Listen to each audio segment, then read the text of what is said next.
전능하사 천지를 만드신 하나님 아버지를 내가 믿사오며 그 외아들 우리 주 예수 그리스도를 믿사오니 이는 성령으로 잉태하사 동정녀 마리아에게 나시고 본디오 빌라도에게 고난을 받으사 십자가에 못 박혀 죽으시고 장사한 지 사흘 만에 죽은 자 가운데서 다시 살아나시며 하늘에 오르사 전능하신 하나님 우편에 앉아 계시다가 저리로서 산자와 죽은 자를 심판하러 오시리라. 성령을 믿사오며 거룩한 공예와 성도가 서로 교통하는 것과 죄를 사하여 주시는 것과 몸이 다시 사는 것과 영원히 사는 것을 믿사옵나이다. 아멘.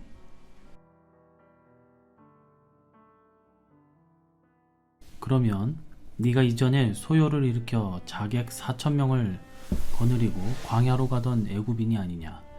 바울이 이르되 나는 유대인이라 소읍이 아닌 길리기아 다소시의 시민이니 청컨대 백성에게 말하기를 허락하라 하니. 아멘. 할렐루야. 오늘도 하나님의 말씀을 이 새벽에 전하고자 합니다. 오늘은 천부장과 바울과 대화 내용을 우리가 살펴보면서 어떠한 메시지가 담겨져 있는지 함께 살펴보도록 하겠습니다.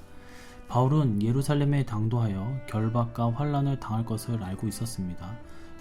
또 아가보 선지자가 가이사랴에서 바울의 띠를 가지고 자기 수족을 결박하고 이 띠 임자가 유대인들에게 결박되어 이방인들에게 넘겨진다고 예언도 하였습니다.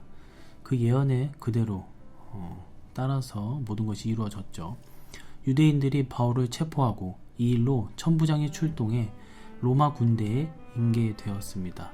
본문은 이 모든 일들이 이루어진 후에 바울과 천부장의 대화 내용을 소개하고 있습니다. 이 같은 내용 중에도 하나님의 우리에게 주시는 메시지가 담겨 있습니다. 우리가 함께 그 내용을 확인해 보면서 은혜 말씀을 나눠보고자 합니다. 첫 번째입니다. 천부장이 바울에게 이전에 소요를 일으킨 자가 아니냐라고 했습니다. 38절의 말씀을 보면 그러면 내가 이전에 소요를 일으켜 자객 4,000명을 거느리고 광야로 가던 애굽인이 아니냐라고 했습니다.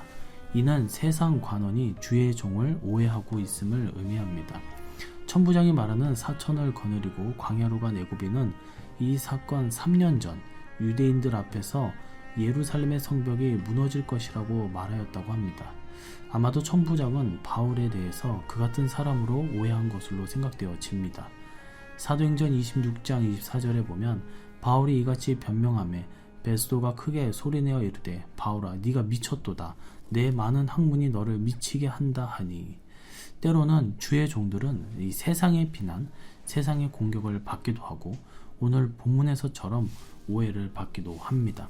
하지만 세상의 평판에 우리는 휘둘리지 않습니다. 참 좋은 오로지 사명에만 우리는 충성을 다해야 되는 것입니다. 몇몇 모르겠습니다. 많은 타락한 정통교회라고 하는 주의 종들과 우리 성도들이 많은 줄 압니다. 그래서 종종 뉴스에 나와서 사회에 물의를 일으키는 경우가 있죠. 그러다 보니 올바른 교회도 분명히 있음에도 불구하고 타락한 교회로 인하여 타락한 종들로 인하여 전체 기독교인이 전체 교회가 욕을 먹게 됩니다. 오해를 받게 되는 것입니다. 그럴 때 우리는 이 사람의 생각을 갖고 나아갈 때 위축이 되고 또 두려움에 떨 수가 있습니다. 또 내가 교회를 다니는 것, 내가 직분자라는 것을 숨기고 싶을 때도 있습니다. 오늘날 코로나 바이러스로 인해서 이 교회라는 장소가 이 코로나의 어떤 근원지가 되어버리는 안타까운 우리의 현 시대 속에서 살아가고 있습니다. 그래서 누구는 이 교회가 핍박을 받고 있다라고 얘기를 하는데, 분명한 것은 우리가 이 시국에 또한 이 시간을 보내면서 우리가 어떻게 하나님 앞에 올바른 신앙관을 갖고 바로 설 수 있느냐, 그것이 중요하다라는 것이죠. 우리가 세상에 휘둘리는 것이 아니라 바울처럼 오로지 말씀만을 붙잡고 올곧은 신앙으로 나아가야 될 줄로 믿습니다. 이제 두 번째입니다. 바울이 천부장에게 백성에게 말하기를 허락하라 함. 이 39절의 말씀을 보니까 바울이 이르되 나는 유대인이라 소읍이 아닌 길리기아 다소시의 시민이니 청컨대 백성에게 말하기를 허락하라 하니, 이는 주의 종이 자신을 변호하게 해달라고 지금 말하고 있습니다. 이 불의한 박해와 체포 행위에 이 주의 종이 합법적으로 자기를 변호하려 한 것을 뜻하고 있습니다. 이 본문 중 허락하라로 쓰여진 헬라어는 원문 표현은 에피트레포라고 쓰여지는 헬라어인데, 용납하다, 자유를 주다, 허용하다 등의 의미가 있습니다. 에베소서 6장 19절의 말씀을 보면, 또 나를 위하여 구할 것은 내게 말씀을 주사 나로 입을 열어 복음의 비밀을 담대히 알리게 하옵소서 할 것이니 라고 했습니다. 바울은 불의한 폭행과 결박과 자기를 향한 매도 가운데서도 입을 벌려 할 말을 하려 했습니다. 자신을 변호하고 무엇보다 그 변호 가운데에 복음을, 메시지, 그것을 전파하겠다 이것입니다.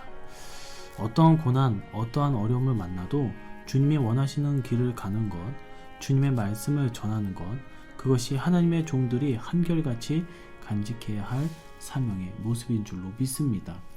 우리가 점점 이 시대, 종말의 시대 속에서 살아가고 있는데, 복음을 전달하는 것, 전도를 한다는 것이 점점 어려워지고 있습니다. 세상 사람들은 우리 교회 다닌 사람들을 싫어하고 증오하고 경멸하고 있습니다.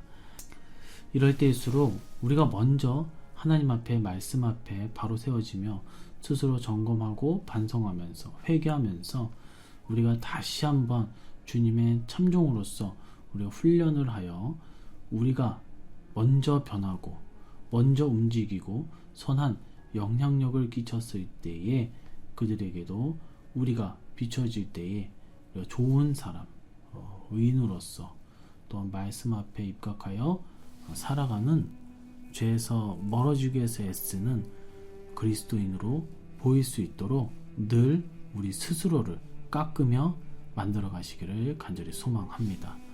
기도하겠습니다. 하나님 아버지, 바울은 고난을 겪을 것을 알면서도 그 길을 걸었고 또한 그 고난의 그 땅에 도착하였습니다.